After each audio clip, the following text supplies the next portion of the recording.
The realm. Do you know what the realm is? It's the 1,000 blades of Aegon's enemies.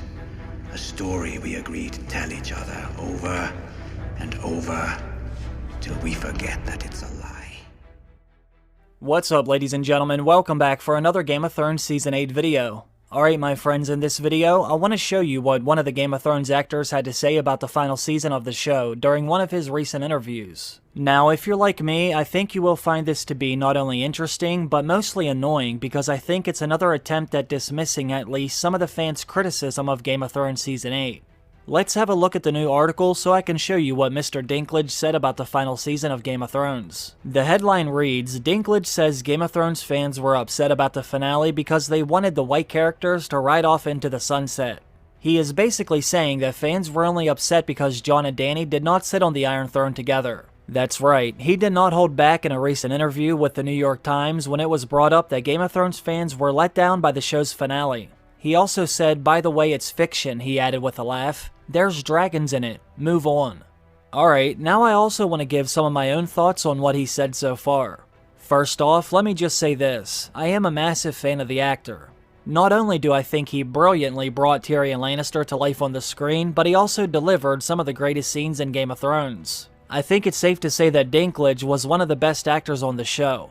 I think he helped make Tyrion one of the most beloved characters in a cast that was full of dozens of great actors and actresses. Now, with that out of the way, I also want to say that I completely disagree with what he said in the interview. For him to say that fans were only upset with the finale because the gorgeous white characters weren't riding off into the sunset together is simply false. If you go back and watch all of my older videos, you will see that I said Jon Snow will never want the Iron Throne, which made sense because that's who he was as a character. He was never in it for the Iron Throne, so we would have been foolish to think that's where he would have ended. Now, Dany, on the other hand, is a different story. As we all know, Daenerys was focused on taking back King's Landing as well as the Iron Throne, but fans were not angry just because she didn't get it. Daenerys fans were furious because of who her character became in such a short span of episodes. She basically became Adolf Hitler by the end of the series, shocking millions of fans because it seemed to happen so suddenly. They're not angry because Jon and Dany weren't holding hands overlooking King's Landing in the end. Let us also not forget what happened to the Night King. Now, for me, this was the most upsetting. And it wasn't only because Arya Stark was the one who defeated the Night King. If you have seen my videos, then you know why I think it was a bad idea to have Arya stop the Night King. However, the other thing that was so upsetting about this was the fact that the Night King and his army were defeated almost immediately after they made it through the wall. As you all know, this was something they were building up since the very first episode of the very first season. Then, when the Night King finally moves south, he's defeated by someone who didn't even know he existed before the final season. You want to know what else made a lot of us fans upset about the final season? Jaime and Cersei Lannister. For one, we were extremely unsatisfied with how they died. Not only that, but I was also heartbroken when I heard Jaime say he never cared about saving everyone in King's Landing.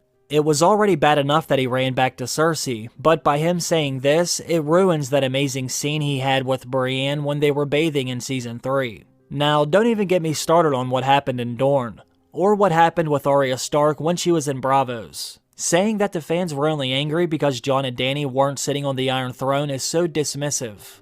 Our frustration with the final season goes way deeper than just this. Do I even need to mention how Euron Greyjoy's character was handled? Or how the Golden Company was dismantled in seconds?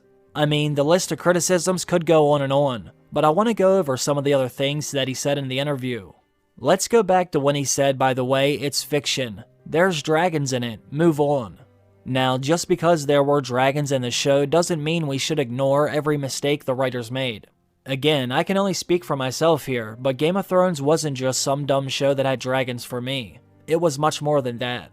Game of Thrones was groundbreaking in so many ways, and in fact, I think it redefined fantasy in a way that had never been seen on television before. Game of Thrones had a vast array of fascinating and complex characters that blurred the lines of good and evil. Even though the show did have dragons and magic, the relationships the characters had with one another made them feel real.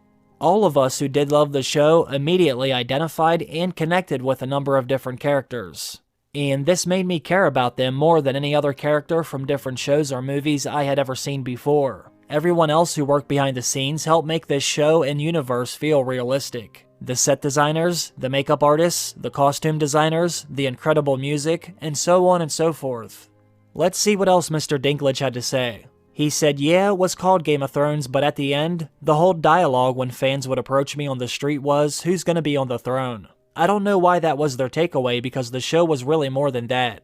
Dinklage said that one of his favorite moments from the finale was when Daenerys Targaryen's dragon burned the Iron Throne, because it sort of just killed that whole conversation, which is really irreverent and kind of brilliant on behalf of the show's creators. He said, shut up, it's not about that, Dinklage added, referencing David Benioff and D.B. Weiss.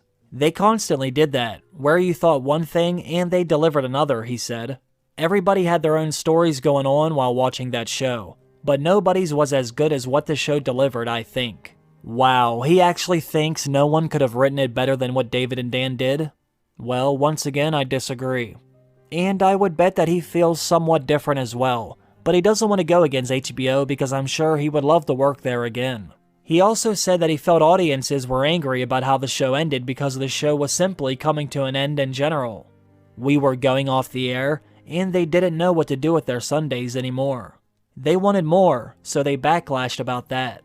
Well, my friend, we were not the only ones who wanted more. Why is it ending? I don't know. Ask David and Dan when they come through. We could have gone to 11, 12, 13 seasons, but I guess they wanted a life. So you wanted it to keep going? Well, if you've read my novels, you know there was enough material for more seasons. They made certain cuts, but that's fine. We have 5 other shows, 5 prequels in development that are based on other periods in the history of Westeros. Some of them just 100 years before Game of Thrones, some of them 5,000 years before Game of Thrones.